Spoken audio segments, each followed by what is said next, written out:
ದೇವರು ಪ್ರೀತಿಸುವ ಪ್ರೀತಿಯ ಬಿಗ್ ಜೆ ಟಿ ವಿ ಪ್ರಿಯ ವೀಕ್ಷಕರಿಗೆ ನಮ್ಮ ಕರ್ತನಾದ ಯೇಸು ಕ್ರಿಸ್ತನ ಹೆಸರಿನಲ್ಲಿ ನಿಮ್ಮನ್ನು ವಂದಿಸಿ ಸ್ವಾಗತ ಬಯಸ್ತಿದ್ದೇವೆ. ಬನ್ನಿರಿ, ದೇವರ ವಾಕ್ಯವನ್ನು ಇಂದು ನಾವು ಅಧ್ಯಯನ ಮಾಡಿಕೊಳ್ಳೋಣ. ಇಂದಿನ ನಮ್ಮ ಅಧ್ಯಯನ ಎಹೆಜ್ಕೇಲನ ಗ್ರಂಥ, ದ ಬುಕ್ ಆಫ್ ಎಝೆಕಿಯಲ್, ಚಾಪ್ಟರ್ 41, 41ನೇ ಅಧ್ಯಾಯ. 41ನೇ ಅಧ್ಯಾಯ ಎಹೆಜ್ಕೇಲನ ಗ್ರಂಥದಲ್ಲಿ ನಮಗೋಸ್ಕರವಾಗಿ ದೇವರು ಸಪ್ತ ಆತ್ಮಿಕ ಅನುಭವಗಳನ್ನಿಟ್ಟಿದ್ದಾರೆ. 7 ಸ್ಪಿರಿಚುವಲ್ ಎಕ್ಸ್ಪೀರಿಯನ್ಸಸ್,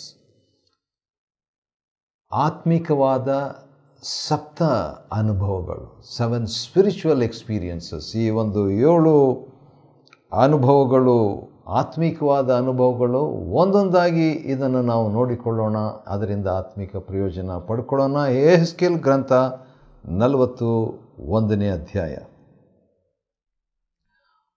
ಹೊಳೆಯುವ ಆ ವ್ಯಕ್ತಿ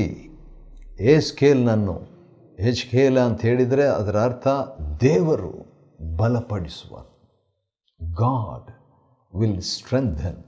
ಹಾಗಾದರೆ ಈ ಸಪ್ತ ಆತ್ಮಿಕ ಅನುಭವಗಳಿಂದ ದೇವರು ನಮ್ಮನ್ನು ಬಲಪಡಿಸಲಿ. ನಾವು ಕೂಡ ಎಹೆಜ್ಕೇಲ್ ಅನುಭವ ಅಂದರೆ ದೇವರು ನಮ್ಮನ್ನು ಬಲಪಡಿಸುವ ಅನುಭವಕ್ಕೆ ಒಳಪಡೋಣ. ಸರಿ, ದೇವರು ಮೊಟ್ಟ ಮೊದಲನೇದಾಗಿ ಎಹೆಜ್ಕೇಲನನ್ನು ಕೊಂಡೊಯ್ದಂಥ ಅನುಭವ, ದೇವರು ಬಲಪಡಿಸುವಂತೆ ನಮ್ಮನ್ನು ನಡೆಸುವಂಥ ಒಂದು ಅನುಭವ ಯಾವುದಂತ ಹೇಳಿದ್ರೆ 41ನೇ ಅಧ್ಯಾಯ 1ನೇ ವಚನ. ಎಹೆಜ್ಕೇಲ ಅದರಲ್ಲಿ ನೋಡುವಾಗ ಆಮೇಲೆ ಅವನು ನನ್ನನ್ನು ಪರಿಶುದ್ಧ ಸ್ಥಳಕ್ಕೆ ತಂದು. ಸಪ್ತ ಆತ್ಮಿಕ ಅನುಭವಗಳಲ್ಲಿ ಮೊದಲನೇ ಅನುಭವ ಪರಿಶುದ್ಧ ಅನುಭವ. ಯಾವ ರೀತಿಯಾಗಿ ನಾವು ಪರಿಶುದ್ಧರಾಗ್ತೀವಿ ಎಂಬುದಾಗಿ ನಾವು ನೋಡುವಾಗ ಯೋಹಾನ 15ನೇ ಅಧ್ಯಾಯ ಅಲ್ಲಿ ನಾವು ನೋಡಿಕೊಳ್ಳುವಾಗ ನಮ್ಮ ಕರ್ತನಾದ ಯೇಸು ಕ್ರಿಸ್ತನು ಶಿಷ್ಯರ ಜೊತೆಯಲ್ಲಿ ಮಾತನಾಡ್ತಾ ಇರುವಂಥ ಒಂದು ಸನ್ನಿವೇಶ.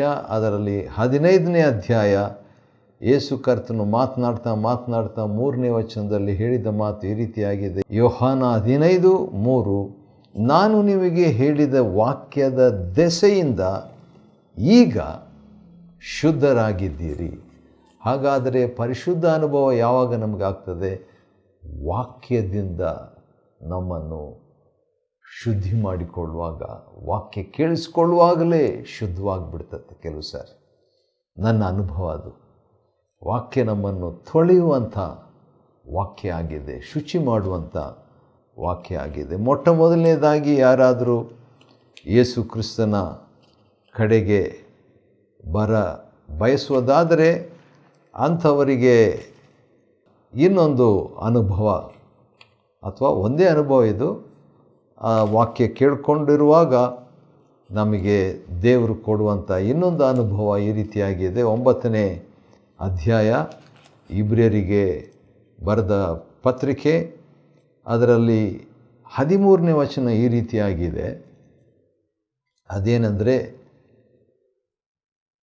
2ನೇ ಭಾಗ ಓದ್ತೇನೆ ನಿಮಗೋಸ್ಕರವಾಗಿ. ಹೊಲೆಯನ್ನು ಹೋಗಲಾಡಿಸಿ ಪವಿತ್ರ ಮಾಡುವುದಾದರೆ ನಿತ್ಯಾತ್ಮನಿಂದ ತನ್ನನ್ನು ತಾನೇ ನಿರ್ದೋಷಿಯನ್ನಾಗಿ ದೇವರಿಗೆ ಸಮರ್ಪಿಸಿಕೊಂಡ ಕ್ರಿಸ್ತನ ರಕ್ತವು ಎಷ್ಟೋ ಹೆಚ್ಚಾಗಿ ನಮ್ಮನ್ನು ನಿರ್ಜೀವ ಕರ್ಮಗಳಿಂದ ಬಿಡಿಸಿ ನಾವು ಜೀವವುಳ್ಳ ದೇವರನ್ನು ಆರಾಧಿಸುವವರಾಗುವಂತೆ ನಮ್ಮ ಮನಸ್ಸನ್ನು ಶುದ್ಧೀಕರಿಸುವುದಲ್ಲವೇ? ವಾವ್! ಇಬ್ರಿಯ 9, 13, 14ನೇ ವಚನದಲ್ಲಿ ಈ ಶುದ್ಧ ಅನುಭವ, ಪರಿಶುದ್ಧ ಅನುಭವ ಬೇಕಾದರೆ ದೇವರ ವಾಕ್ಯ ಮತ್ತು ಕ್ರಿಸ್ತನ ರಕ್ತದಿಂದ. ಇದು ಮೊದಲನೇ ಸಪ್ತ ಆತ್ಮಿಕ ಅನುಭವಗಳಲ್ಲಿ ಮೊದಲನೇ ಅನುಭವ ಇದು. 7 ಸ್ಪಿರಿಚುವಲ್ ಎಕ್ಸ್ಪೀರಿಯನ್ಸಸ್. 41ನೇ ಅಧ್ಯಾಯ ಯೆಹೆಜ್ಕೇಲನ ಗ್ರಂಥದಿಂದ ನಾವು ನೋಡ್ಕೊಳ್ತಾ ಇದ್ದೀವಿ. ಎರಡನೇ ಅನುಭವ ಕೂಡ ಅಲ್ಲೇ ಇದೆ. ಅದು 41ನೇ ಅಧ್ಯಾಯದ 4ನೇ ವಚನದಲ್ಲಿದೆ. ಆಲಯದ ಬಗ್ಗೆ ಒಂದು ಟೂರ್, ಒಂದು ಆತ್ಮನು, ದೇವರಾತ್ಮನು ಯೆಹೆಜ್ಕೇಲನನ್ನು ತೋರಿಸುವಾಗ ಇವೆಲ್ಲ ಸುಮ್ಮನೆ ನೋಡಲಿಕ್ಕೆ ಅಷ್ಟೇ ಅಲ್ಲ, ಅದು ಅನುಭವಿಸಲಿಕ್ಕೆ ಕೂಡ. ಆದ ಕಾರಣ ಇನ್ನೊಂದು ಎರಡನೇ ಅನುಭವ, ಆತ್ಮಿಕ ಅನುಭವ, ಅದು ಏನಂತ ನೋಡುವಾಗ 4ನೇ ವಚನದಲ್ಲಿ ಮಹಾ ಪರಿಶುದ್ಧ ಸ್ಥಳದ ಅನುಭವ. ಹೌದು, ದೇವರನ್ನು ದರ್ಶಿಸಬೇಕಾದರೆ, ದೇವರನ್ನು ಅನುಭವಿಸಬೇಕಾದರೆ, ಆತ್ಮಿಕರಾಗಬೇಕಾದರೆ, ಭಕ್ತಿವಂತರಾಗಬೇಕಾದರೆ, ದೇವರಿಗೆ ಹತ್ತಿರವಾಗಬೇಕಾದರೆ ಹೊರಗಿನ ಪ್ರಾಕಾರದ ಅನುಭವ, ಪವಿತ್ರ ಸ್ಥಳದ ಅನುಭವ, ಮಹಾಪವಿತ್ರ ಸ್ಥಳದ ಅನುಭವ. ಹೊರಗಿನ ಪ್ರಾಕಾರದ ಅನುಭವ ಅದು ಪ್ರಾರಂಭಿಕ ಅನುಭವ. ಪವಿತ್ರ ಸ್ಥಳದ ಅನುಭವ ಅದು ಸೇವೆಯ ಅನುಭವ. ಮಹಾಪವಿತ್ರ ಸ್ಥಳದ ಅನುಭವ ಅದು ದೇವರನ್ನು ಅನುಭವಿಸುವ, ಅನ್ಯೋನ್ಯಗೊಳಿಸುವ, ದೇವರಿಗೆ ಸೇವೆ ಮಾಡುವ, ದೇವರನ್ನೇ ಸೇವಿಸುವ, ದೇವರಿಗೆ ಸೇವೆ ಅಲ್ಲ, ದೇವರಿಗಾಗಿ ಸೇವೆ ಅಲ್ಲ, ದೇವರಿಗೆ ಸೇವೆ ಮಾಡುವ ಅನುಭವ. ಸರಿ, ಮೂರನೇ ಅನುಭವ, ಸಪ್ತ ಆತ್ಮಿಕ ಅನುಭವಗಳಲ್ಲಿ ಮೂರನೇದನ್ನು ನಾವು ನೋಡ್ತಾ ಇದ್ದೇವೆ. ಯೆಹೆಜ್ಕೇಲ್ ಗ್ರಂಥ 41ನೇ ಅಧ್ಯಾಯ ಮತ್ತು 5ರಿಂದ ಇರುವಂಥ 11ರವರೆಗೆ, 5ರಿಂದ 11ರವರೆಗೆ ಇರುವಂಥ ವಾಕ್ಯ ಭಾಗದಲ್ಲಿ ನಾವು ನೋಡುವಾಗ ದೇವಸ್ಥಾನದಲ್ಲಿ 3 ಅಂತಸ್ತು ಇದ್ವಂತೆ. ಆ 3 ಅಂತಸ್ತಿನಲ್ಲಿ ಕೊಠಡಿಗಳು ಎಷ್ಟಿದ್ವು ಅಂತ ಹೇಳ್ಬಿಟ್ಟು ನೋಡುವಾಗ ಒಂದೊಂದು ಅಂತಸ್ತಿನಲ್ಲಿ 30 ಇದ್ದವು. Wow, 30 rooms. ಅದೇನು ತೋರಿಸ್ತದೆ? ಯಾಕೆ ದೇವರಿಗೆ ಅಷ್ಟೊಂದು ಬೇಕಾಗಿಲ್ಲ? ದೇವರಿಗೆ ಮಹಾಪವಿತ್ರ ಸ್ಥಳದಲ್ಲಿ ಒಂದು ಸ್ಥಳ ಸಾಕು. ಯಾಕಂದರೆ ಭೂಮಿ ಅದರಲ್ಲಿರುವುದು ಆತನದೇ, ಆತನಿಗಾಗಿ ನಾವೇನು ಕಟ್ಟಲಿಕ್ಕಾಗಲ್ಲ. ಆದರೆ ಇಲ್ಲಿ 30 ಕೋಣೆಗಳು ಅಂತ ಹೇಳುವಾಗ ಅದು ಅನ್ಯೋನ್ಯತೆಯ ಒಂದು ಅನುಭವವನ್ನು ಸೂಚಿಸ್ತದೆ. ಫೆಲೋಶಿಪ್. 2 ವಾರಗಳ ಹಿಂದೆ ಅನ್ಯೋನ್ಯತೆಯ 75 ಅರ್ಥಗಳು ಅಂತ ಹೇಳ್ಬಿಟ್ಟು ನಾನು ಮಾತಾಡುವುದಕ್ಕೆ ದೇವರು ಸಹಾಯ ಮಾಡಿದರು. ಹೌದು, ಅನ್ಯೋನ್ಯತೆ ಎಷ್ಟು ಪ್ರಾಮುಖ್ಯವಾದದ್ದಂತ ಅವತ್ತೇ ನನಗೆ ಗೊತ್ತಾಯ್ತು. ಹೌದು, ಅನ್ಯೋನ್ಯತೆಯ ಬಗ್ಗೆ ಒಂದೇ ಒಂದು ಮಾತು ನಾನು ಹೇಳಲಿಕ್ಕೆ ಇಷ್ಟಪಡ್ತೇನೆ. ಕೊರಿಂಥದವರಿಗೆ ಬರೆದ ಪತ್ರಿಕೆ. ಕೊರಿಂಥದವರು ಅಂತೂ ಮಹಾಭಕ್ತರಾಗಿ ಏನು ಇರಲಿಲ್ಲ. ತುಂಬ ಸಮಸ್ಯೆಗಳಿದ್ದು ಅವರ ಸಭೆಯಲ್ಲಿ, ಅವರ ಜೀವನದಲ್ಲಿ. ಮತ್ತು ಅಂತಹ ಸಂದರ್ಭದಲ್ಲಿ ಕೂಡ ದೇವರು ಅವರಿಗೆ ಕೊಡುವಂಥ ಒಂದು ಆಹ್ವಾನ ಏನೆಂಬುದಾಗಿ ನೋಡುವಾಗ 1 ಕೊರಿಂಥ 1ನೇ ಅಧ್ಯಾಯ 9ನೇ ವಚನದಲ್ಲಿ ಈ ರೀತಿಯಾಗಿದೆ: ನಮ್ಮ ಕರ್ತನಾದ ಯೇಸು ಕ್ರಿಸ್ತನೆಂಬ ತನ್ನ ಮಗನ ಅನ್ಯೋನ್ಯತೆಗೆ ನಿಮ್ಮನ್ನು ಕರೆದವನು ಆತನೇ. 1 ಕೊರಿಂಥ 1:9 ದೇವರು ನಮ್ಮನ್ನು ಅನ್ಯೋನ್ಯತೆಗೆ, ಯೇಸು ಕ್ರಿಸ್ತನ ಅನ್ಯೋನ್ಯತೆಗೆ ಕರೆಯುವಾತನಾಗಿದ್ದಾನೆ. God gives an invitation to fellowship with the Lord Jesus Christ. ಸರಿ, ಅದು ಕೂಡ 3ನೇ ಒಂದು ಅನುಭವವಾಗಿದೆ. ಅದಕ್ಕಾಗಿ ದೇವರಿಗೆ ಸ್ತೋತ್ರವಾಗಲಿ. ಮತ್ತು 4ನೇ ಅನುಭವ, ಅಂದ ಹಾಗೆ ನಾವು ಏನು ಮಾಡ್ತಾ ಇದ್ದೀವಿ ಈಗ ಅಂತ ನೆನಪು ಮಾಡಿಕೊಳ್ಳೋಣ. ಅದೇನೆಂದರೆ ಯೆಹೆಜ್ಕೇಲನ ಗ್ರಂಥ, ದ ಬುಕ್ ಆಫ್ ಎಜಿಕಿಯಲ್, ಚಾಪ್ಟರ್ 41, 41ನೇ ಅಧ್ಯಾಯದಲ್ಲಿ ಸಪ್ತ ಆತ್ಮಿಕ ಅನುಭವಗಳು, 7 ಸ್ಪಿರಿಚುವಲ್ ಎಕ್ಸ್ಪೀರಿಯನ್ಸಸ್ ನಮಗಾಗಿ ದೇವರಿಟ್ಟಿದ್ದಂಥ ಅನುಭವಗಳನ್ನು ನೋಡ್ಕೊಳ್ತಿದ್ದೀವಿ. 3 ಆಯಿತು. ಇನ್ನು ಉಳಿದಂಥ 4 ಅನುಭವಗಳಿದೆ. ಅದರಲ್ಲಿ 4ನೇ ಅನುಭವ ಏನಂತ ಹೇಳ್ಬಿಟ್ಟು ನೋಡುವಾಗ 13ನೇ ವಚನದಲ್ಲಿ ಒಂದು ಪದ ಮತ್ತೆ ಮತ್ತೆ ಮತ್ತೆ ಬರ್ತದೆ. ಅದೇನೆಂದರೆ, ದೇವಸ್ಥಾನದ ಉದ್ದ 100 ಮೊಳ, 100, ಮತ್ತು ಅಲ್ಲಿನ ಪ್ರಾಕಾರ, ಶಾಲೆಯ ಗೋಡೆಗಳು, ದೀಕ್ಷಿತರ ಪ್ರಾಕಾರ, ಇವುಗಳ ಒಟ್ಟಗಲ 100 ಮೊಳ, ಮತ್ತೆ 100, 2ನೇ ಸಾರಿ. 14ನೇ ವಚನ, 41ನೇ ಅಧ್ಯಾಯ ಯೆಹೆಜ್ಕೇಲ 14, ಅದರಲ್ಲಿ ನೋಡುವಾಗ ದೀಕ್ಷಿತರ ಪ್ರಾಕಾರ, ಇವುಗಳ ಒಟ್ಟಗಲ 100 ಮೊಳ, 3ನೇ ಸಾರಿ ಮತ್ತೆ 100. ಮತ್ತು 15ನೇ ವಚನದ ಕೊನೆಯ ಭಾಗದಲ್ಲಿ ಈ ರೀತಿಯಾಗಿದೆ, ಅದರ ಉದ್ದ 2 ಪಕ್ಕದ ಗೋಡೆಗಳ ಸಹಿತ 100 ಮೊಳವಿತ್ತು. 100, 100, 100. ಸಪ್ತ ಆತ್ಮಿಕ ಅನುಭವಗಳಲ್ಲಿ 4ನೇ ಅನುಭವ ಏನಂದರೆ ಪರಿಪೂರ್ಣತೆಯ ಅನುಭವ. ಪರಿಪೂರ್ಣತೆ ಅಂದ ತಕ್ಷಣ ಕೆಲವರು ಈ ರೀತಿಯಾಗಿ ಪ್ರತಿಕ್ರಿಯೆ ನೀಡಿದ್ದನ್ನು ನಾನು ನೋಡಿದ್ದೇನೆ. ಈ ಲೋಕದಲ್ಲಿ ಪರಿಪೂರ್ಣರಾಗಲಿಕ್ಕೆ ಸಾಧ್ಯನಾ ಎಂಬುದಾಗಿ, ಮತ್ತು ಇದು ಸುಳ್ಳು ಬೋಧನೆ ಇದ್ದ ಹಾಗೆ ಇದೆ ಎಂಬುದಾಗೆಲ್ಲ ಹೇಳುವಂಥದ್ದು ಉಂಟು. ಆದರೆ 2 ವಚನ ನಾನು ತೋರಿಸಲಿಕ್ಕೆ ಇಷ್ಟಪಡ್ತೇನೆ. ಮೊದಲನೇದು, ನಾನು ನಮ್ಮ ಕರ್ತನಾದ ಯೇಸು ಕ್ರಿಸ್ತನು ಹೇಳಿದಂಥ ಒಂದು ಮಾತು, ಮತ್ತಾಯನ ಬರೆದ ಸುವಾರ್ತೆ 6ನೇ ಅಧ್ಯಾಯದಲ್ಲಿ ಹೇಳಿದ ಮಾತು ಹೀಗಿದೆ. ಪರ್ವತ ಪ್ರಸಂಗದಲ್ಲಿ 6ನೇ ಅಧ್ಯಾಯ ಪ್ರಾರಂಭ ಮಾಡೋದಕ್ಕೆ ಮುಂಚಿತವಾಗಿ 5ನೇ ಅಧ್ಯಾಯ 48ನೇ ವಚನ, ಕೊನೆಯ ವಚನ ಈ ರೀತಿಯಾಗಿದೆ, ಆದುದರಿಂದ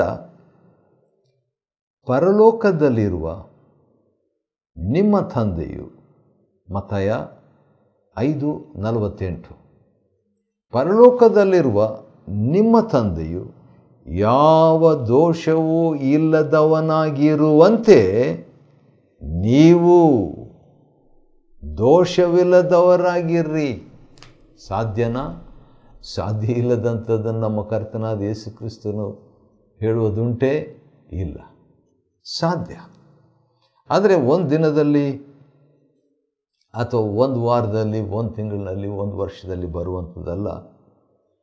ಇದು ಕ್ರಮೇಣವಾಗಿ ಬರುವಂಥದ್ದು. ಎರಡನೇದಾಗಿ ನಮ್ಮ ಶಕ್ತಿ, ನಮ್ಮ ಭಕ್ತಿಯಿಂದಲ್ಲ, ದೇವರಾತ್ಮನ ಸಹಾಯದಿಂದ ಬರುವಂಥದ್ದು. ಯಾವ ದೋಷವೂ ಇಲ್ಲದೆ ಅಂತ ಹೇಳಿದ್ರೆ 100ಕ್ಕೆ 100 ಅಂತ ಹೇಳ್ಬಿಟ್ಟು. ಪೌಲನು ಕೂಡ ಒಂದು ಮಾತು ಫಿಲಿಪ್ಪಿ ಪತ್ರಿಕೆಗೆ ಬರೆಯುವಾಗ ಒಂದು ಮಾತು ಈ ರೀತಿಯಾಗಿ ಹೇಳುವಂಥದ್ದನ್ನು ಗಮನಿಸಬಹುದು. 2ನೇ ಅಧ್ಯಾಯದಲ್ಲಿ ಯೇಸು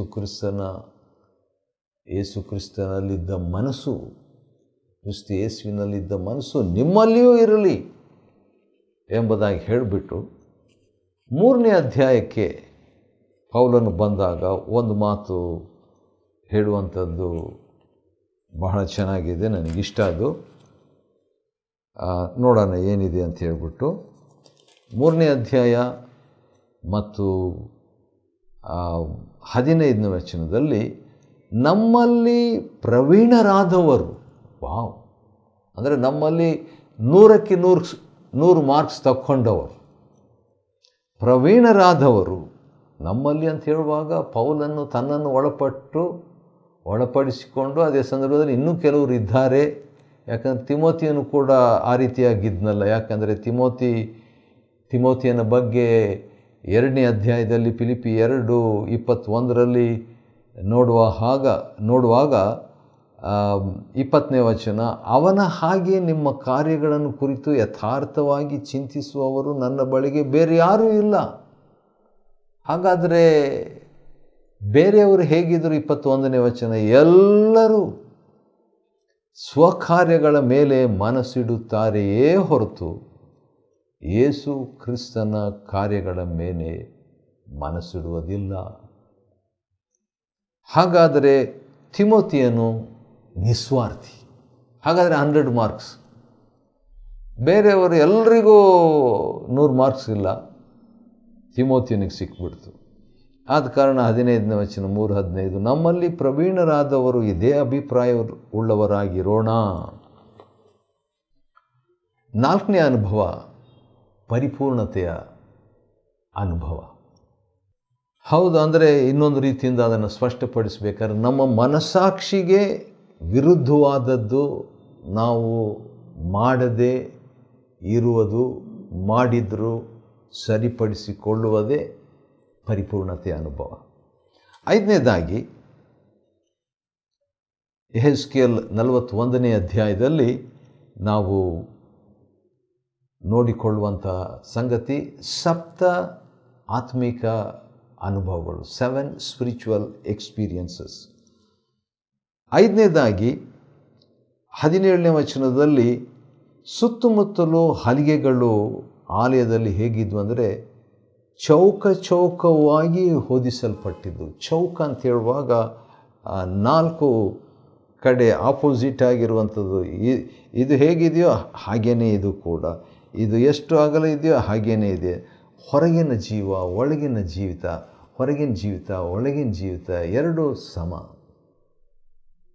ಹೌದು, ಅಂದರೆ ಅದೇನು ತೋರಿಸ್ತದೆ? ಪ್ರಾಮಾಣಿಕತೆಯನ್ನು ತೋರಿಸುವಂಥದ್ದಾಗಿದೆ. ಆನೆಸ್ಟಿ. ಕೀರ್ತನೆ 145 18ನೇ ವಚನದಲ್ಲಿ ಯೆಹೋವನಿಗೆ ಮೊರೆಯಿಡುವುದು ಯಥಾರ್ಥವಾಗಿ ಮೊರೆಯಿಡುವುದಾದರೆ ಆತನ ಹತ್ತಿರವಾಗಿಯೇ ಇದ್ದಾನೆ. ಯಥಾರ್ಥತೆಯ ಒಂದು ಅನುಭವ. 6ನೇದಾಗಿ ನಾವು ನೋಡುವಾಗ ಇನ್ನೊಂದು ಅನುಭವ ನಮಗೋಸ್ಕರವಾಗಿ ಇದೇ 7 ಆತ್ಮಿಕ ಅನುಭವಗಳಲ್ಲಿ. ಅದು ಏನಂತ ಹೇಳಿದರೆ 19ನೇ ವಚನದಲ್ಲಿ ಕೆರೂಬಿಯ ಒಂದು ಅನುಭವ. ಕೆರೂಬಿ, ದೇವರ ಸನ್ನಿಧಾನವನ್ನು ಸೂಚಿಸುವಂಥ ಕೆರೂಬಿಯ ಅನುಭವ. 2 ಭಾಗ, 2 ಪಾರ್ಟ್ ಇದೆ. ಕೆರೂಬಿಗೆ 2 ಮುಖ, ಮನುಷ್ಯನ ಮುಖ ಮತ್ತು ಸಿಂಹದ ಮುಖ. ಅಂದರೆ ಕ್ರಿಸ್ತನು ಮಾನವನಾಗಿ ಬಂದನು, ಅದೇ ಸಂದರ್ಭದಲ್ಲಿ ಯೆಹೂದ ಕುಲದ ಸಿಂಹವಾಗಿದ್ದಾನೆ. ಹೌದು, ದೇವರು ಮನುಷ್ಯನಾಗಿ ಬಂದಂಥದ್ದನ್ನು ಅದು ಸೂಚಿಸ್ತದೆ.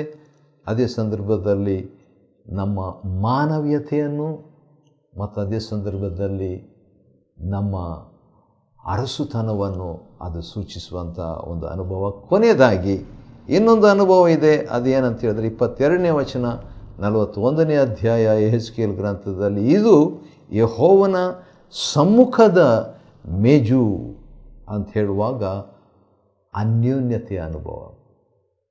ಹೌದು, 3ನೇ ಅನುಭವ 30 ಕೋಣೆಗಳಿದ್ದಾವಲ್ಲ, ಪರಸ್ಪರ ಒಬ್ಬರಿಗೋಸ್ಕರ ಒಬ್ಬರೊಂದಿಗೊಬ್ಬರು ಅನ್ಯೋನ್ಯತೆ. ಆದರೆ 22ನೇ ವಚನ ದೇವರೊಂದಿಗೆ ಅನ್ಯೋನ್ಯತೆ. ಹೌದು, ಕ್ರಿಸ್ತನ ಜೊತೆಯಲ್ಲಿ ಅನ್ಯೋನ್ಯವಾಗಿರಲಿಕ್ಕೆ ಕರೆದರು. ಆದರೆ ಕ್ರಿಸ್ತನ ಅಂತ ಹೇಳಿದಾಗ ಕ್ರಿಸ್ತನ ಶರೀರ ಎಂಬ ಸಭೆಯಲ್ಲಿ ಒಬ್ಬರಿಗೊಬ್ಬರು ಇರುವಂಥದ್ದು. ಆದರೆ ಇಲ್ಲಿ ಮಹಾದೇವರು, ತಂದೆ ದೇವರ ಜೊತೆಯಲ್ಲಿ ಯೇಸು ಕ್ರಿಸ್ತನ ಹೆಸರಿನಲ್ಲಿ ಮತ್ತು ಪವಿತ್ರಾತ್ಮನ ಮೂಲಕವಾಗಿ ಹೊಂದುವ ಅನುಭವ. ಯೆಹೆಜ್ಕೇಲ್ ಗ್ರಂಥ 41ನೇ ಅಧ್ಯಾಯವನ್ನು ಅಧ್ಯಯನ ಮಾಡಿಕೊಳ್ಳುವಂತೆ ದೇವರು ಕೊಟ್ಟ ಕೃಪೆಗಾಗಿ ಆತನಿಗೆ ಸ್ತೋತ್ರವಾಗಲಿ. ದೇವರು ನಿಮ್ಮನ್ನು ಆಶೀರ್ವದಿಸಲಿ.